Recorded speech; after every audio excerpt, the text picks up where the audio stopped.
जय श्री राधे। जय श्री कृष्ण भक्तों, आप सभी के ऊपर माता लक्ष्मी और विष्णु भगवान की कृपा सदैव बनी रहे। एकादशी व्रत हिंदुओं में सबसे अधिक प्रचलित व्रत माना जाता है। वर्ष में 24 एकादशियां आती हैं, किंतु इन सब एकादशियों में ज्येष्ठ शुक्ल एकादशी सबसे बढ़कर फल देने वाली समझी जाती है, क्योंकि इस एक एकादशी का व्रत रखने से वर्ष भर की एकादशियों के व्रत का फल प्राप्त होता है। निर्जला एकादशी का व्रत अत्यंत संयम साध्य है।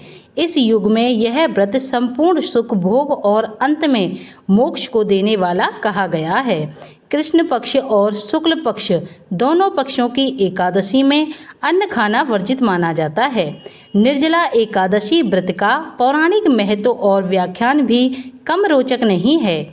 जब सर्वज्ञ वेद व्यास ने पांडवों को चारों पुरुषार्थ धर्म, अर्थ, काम और मोक्ष देने वाली एकादशी व्रत का संकल्प कराया था, तब युधिष्ठिर जी ने कहा, हे जनार्दन, ज्येष्ठ मास के शुक्ल पक्ष में जो एकादशी पड़ती हो, कृपया उसका वर्णन कीजिए। भगवान श्री कृष्ण ने कहा, हे राजन, इसका वर्णन परम धर्मात्मा सत्यवती नंदन व्यास जी करेंगे, क्योंकि ये संपूर्ण शास्त्रों के तत्वज्ञ और वेद वेदांगों के पारंगत विद्वान हैं।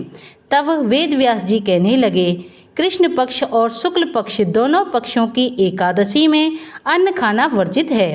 द्वादशी के दिन स्नान करके पवित्र हों और फूलों से भगवान केशव की पूजा करें। फिर नित्य कर्म समाप्त होने के पश्चात पहले ब्राह्मणों को भोजन देकर अंत में स्वयं भोजन करें। यह सुनकर भीमसेन बोले, परम बुद्धिमान पितामह, मेरी उत्तम बात सुनिए। राजा युधिष्ठिर, माता कुंती, द्रौपदी, अर्जुन, नकुल और सहदेव ये एकादशी को कभी भोजन नहीं करते हैं तथा मुझसे भी हमेशा यही कहते हैं कि भीमसेन, एकादशी को तुम भी ना खाया करो, परंतु मैं उन लोगों से यही कहता हूँ कि मुझसे भूख नहीं सही जाएगी।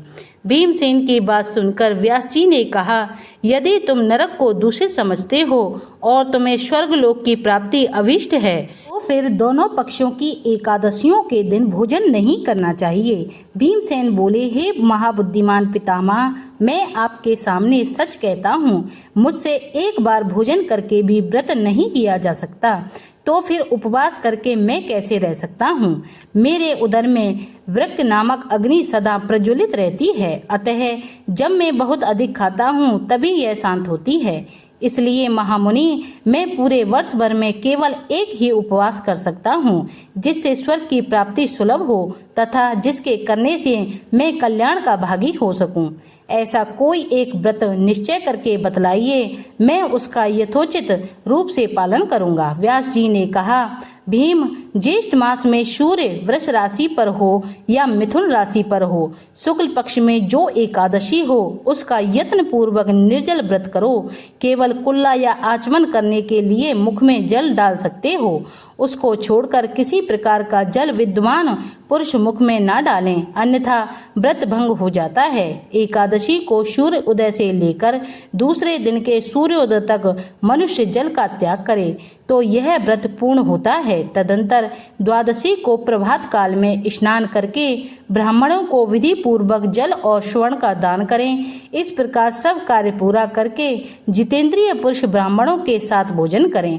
वर्ष भर में जितनी एकादशियां होती हैं, उन सब का फल निर्जला एकादशी के पालन मात्र से मनुष्य प्राप्त कर लेता है, इसमें तनिक भी कोई संदेह नहीं है। शंख चक्र और गदा धारण करने वाले भगवान केशव ने मुझसे कहा था कि यदि मानव सबको छोड़कर एकमात्र मेरी शरण में आ जाए और एकादशी को निराहार रहे तो वह सब पापों से छूट जाता है। एकादशी व्रत करने वाले पुरुष के साथ विशाल काय, विकराल आकृति और काले रंग वाले दंड पाशधारी भयानक यमदूत नहीं आते। अंतकाल में पीताम्बरधारी सौम्य स्वभाव वाले, हाथ में सुदर्शन धारण करने वाले और मन के समान वेगशाली विष्णु दूत आखिर इस वैष्णव पुरुष को भगवान विष्णु के धाम में ले जाते हैं। अतः निर्जला एकादशी को पूर्ण यत्न करके उपवास और श्री हरि का पूजन करो। स्त्री हो या पुरुष, यदि उसने मेरु पर्वत के बराबर भी महान पाप किया हो, वह भी इस एकादशी व्रत के प्रभाव से भस्म हो जाता है। जो मनुष्य उस दिन जल के नियम का पालन करता है वह पुण्य का भागी होता है। उसे एक एक प्रहर में कोटि कोटि स्वर्ण मुद्रा दान करने का फल प्राप्त होता है। मनुष्य निर्जला एकादशी के दिन स्नान, दान, जप, होम आदि जो कुछ भी करता है वह सब अक्षय होता है। यह भगवान श्री कृष्ण का कथन है। निर्जला एकादशी को विधि पूर्वक उत्तम रीति से उपवास करके मानव वैष्णव पद को प्राप्त कर लेता है। जो मनुष्य एकादशी के दिन अन्न खाता है वह पाप का भोजन करता है। इस लोक में वह चांडाल के समान है और मरने पर दुर्गति को प्राप्त होता है। जो ज्येष्ठ के शुक्ल पक्ष में एकादशी को उपवास करके दान करेंगे वे परम पद को प्राप्त होंगे। जिन्होंने एकादशी को उपवास किया है वे ब्रह्म हत्यारे, शराबी और चोर तथा गुरुद्रोही होने पर भी सब पातकों से मुक्त हो जाते हैं। कुंती नंदन, निर्जला एकादशी के दिन श्रद्धालु स्त्री पुरुषों के लिए जो विशेष दान और कर्तव्य विहित है, उस दिन जल में शयन करने वाले भगवान विष्णु का पूजन और जलमयी धेनु का दान करना चाहिए अथवा प्रत्यक्ष धेनु या घृतमयी धेनु का दान उचित है। पर्याप्त दक्षिणा और भांति भांति के मिष्ठानों द्वारा यत्न पूर्वक ब्राह्मणों को संतुष्ट करना चाहिए। ऐसा करने से ब्राह्मण अवश्य संतुष्ट होते हैं और उनके संतुष्ट होने पर श्री हरि मोक्ष प्रदान करते हैं। जिन्होंने शम, दम और दान में प्रवृत्त हो श्री हरि का पूजन और रात्रि में जागरण करते हुए इस निर्जला एकादशी का व्रत किया है, उन्होंने अपने साथ ही बीती हुई 100 पीढ़ियों को और आने वाली 100 पीढ़ियों को भगवान वासुदेव के परम धाम में पहुंचा दिया है। निर्जला एकादशी के दिन अन्न, वस्त्र, गौ, जल, सैया, सुंदर आसन, कमंडल तथा छाता दान करने चाहिए। जो श्रेष्ठ तथा सुपात्र ब्राह्मण को जूता दान करता है वह सोने के विमान पर बैठकर स्वर्ग लोक में प्रतिष्ठित होता है। जो इस एकादशी की महिमा को भक्ति पूर्वक सुनता अथवा उसका वर्णन करता है वह स्वर्ग लोक में जाता है। चतुर्दशी युक्त अमावस्या को सूर्य ग्रहण के समय श्राद्ध करके मनुष्य जिस फल को प्राप्त करता है वही फल इसके श्रवण से भी प्राप्त होता है। पहले दंत धावन करके यह नियम लेना चाहिए कि मैं भगवान केशव की प्रसन्नता के लिए एकादशी को निराहार रहकर आचमन के सिवा दूसरे जल का भी त्याग करूंगा। द्वादशी को देवेश्वर भगवान विष्णु का पूजन करना चाहिए। गंध, धूप, पुष्प और सुंदर वस्त्र से विधि पूर्वक पूजन करके जल के घड़े के दान का संकल्प करते हुए निम्नांकित मंत्र का उच्चारण करें।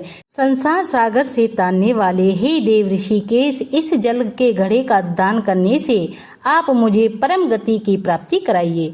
भीमसेन, ज्येष्ठ मास में शुक्ल पक्ष की जो शुभ एकादशी होती है उसका निर्जल व्रत करना चाहिए। उस दिन श्रेष्ठ ब्राह्मणों को शक्कर के साथ जल के घड़े का दान करने चाहिए। ऐसा करने से मनुष्य भगवान विष्णु के समीप पहुंचकर आनंद का अनुभव करता है। तत्पश्चात द्वादशी को ब्राह्मण भोजन कराने के बाद स्वयं भोजन करे। जो इस प्रकार पूर्ण रूप से पापनाशनी एकादशी का व्रत करता है वह सब पापों से मुक्त हो आनंदमय पद को प्राप्त होता है। यह सुनकर भीमसेन ने भी इस शुभ एकादशी का व्रत आरंभ कर दिया। तब से यह लोक में पांडव द्वादशी के नाम से विख्यात हुई। ज्येष्ठ शुक्ल पक्ष की एकादशी के दिन ही भगवान श्री कृष्ण ने देवी रुक्मणी का हरण किया था, अतः यह एकादशी रुक्मणी हरण एकादशी के नाम से भी जानी जाती है। यही थी आज की वीडियो। उम्मीद है वीडियो आपको पसंद आई होगी। ऐसी ही धार्मिक कथाएं और वीडियो देखने के लिए हमारे चैनल सनातन प्रीति को लाइक, कमेंट, शेयर और सब्सक्राइब जरूर करें। जय श्री राधे, जय श्री कृष्ण, जय श्री हरि विष्णु।